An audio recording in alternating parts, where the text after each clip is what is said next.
आज हम जंतुओं का वर्गीकरण पढ़ेंगे। जंतुओं का वर्गीकरण विभिन्न आधार पर किया जाता है। तो सबसे पहला आधार हम संरचना के आधार पर देखेंगे।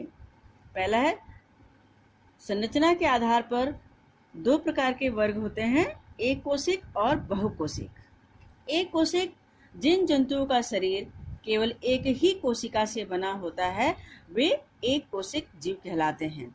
ये नग्न आंखों से नहीं दिखाई देते हैं तथा नम जलीय वातावरण में पाए जाते हैं, जैसे अमीबा, पैरामीशियम तथा यूग्लिना आदि। यह कुछ चित्र बच्चों आप लोग देख रहे हैं। यह अमीबा का चित्र है, पैरामीशियम है और ये कुछ जीवाणु है। दूसरा है बहुकोशिक।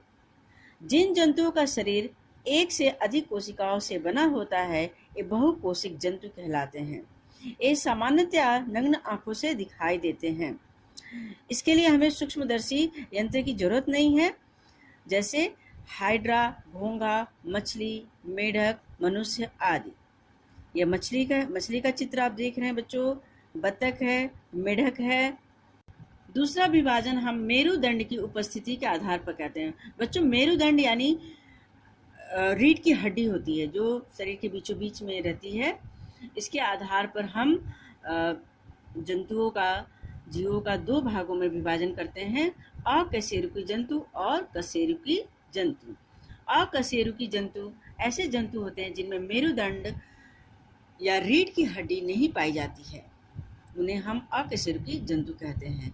जैसे कि आप लोगों ने देखा होगा बच्चों, कीड़े, केचुआ, घोंघा, तिलचट्टा आदि, इन सब में रीढ़ की हड्डी नहीं पाई जाती है, इसलिए इन सबको अकशेरुकी जंतु कहते हैं। कशेरुकी जंतु वे जंतु होते हैं जिनमें रीढ़ की हड्डी पाई जाती है, जैसे कि ये मछली है, छिपकली है, पक्षी, सर्प, इन सब में रीढ़ की हड्डी पाई जाती है, इसलिए इन्हें कशेरुकी जंतु कहते हैं। तीसरा आधार है प्रजनन विधि के आधार पर। इसमें अंडयुज और जरायुज होते हैं। बच्चों, आपने देखा होगा कि कुछ जीव अंडे देते हैं, कुछ बच्चे देते हैं। जो जीव अंडे देते हैं उन्हें हम अंडयुज कहते हैं, जैसे मछली, मेढक, सर्प, पक्षी आदि। आपने अंडे तो जरूर खाए होंगे। मुर्गी अंडे देती है, तो ऐसे जीवों को हम अंडयुज कहते हैं। जरायुज जो बच्चे देने वाले जंतु होते हैं उनको हम जरायुज कहते हैं, जैसे मनुष्य, चूहा, खरगोश, गाय, बकरी आदि। बच्चों, चौथा आधार है वास स्थान के आधार पर, यानी ऐसे जीव जो उनके जो रहने की जगह होती है उसके अनुसार हम वर्गीकरण करते हैं।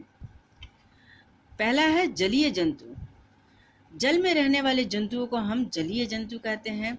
अच्छा, आप लोग बहुत मछली मारने जाते हैं ना, तो मछली कहाँ रहती है? पानी में रहती है, तो ऐसे जंतु को हम जलीय जंतु कहते हैं। वायुवीय जंतु, अधिकांश समय तक वायु में उड़ने वाले जंतु को हम वायुवीय जंतु कहते हैं, जैसे कबूतर, गौरैया, अनेक प्रकार की जो चिड़ियाँ जो हवा में उड़ती हैं उनको वायुवीय जंतु कहते हैं। स्थलीय जंतु यानी जो जमीन पर रहने वाले जंतुओं को हम स्थलीय जंतु कहते हैं, कुत्ता, बकरी आदि। ऐसे जंतु जो जल तथा स्थल दोनों स्थानों पर अपना जीवन यापन करते हैं उन्हें हम उभयचर जंतु कहते हैं, मेढक, कछुआ, मगरमच्छ आदि। Thank you.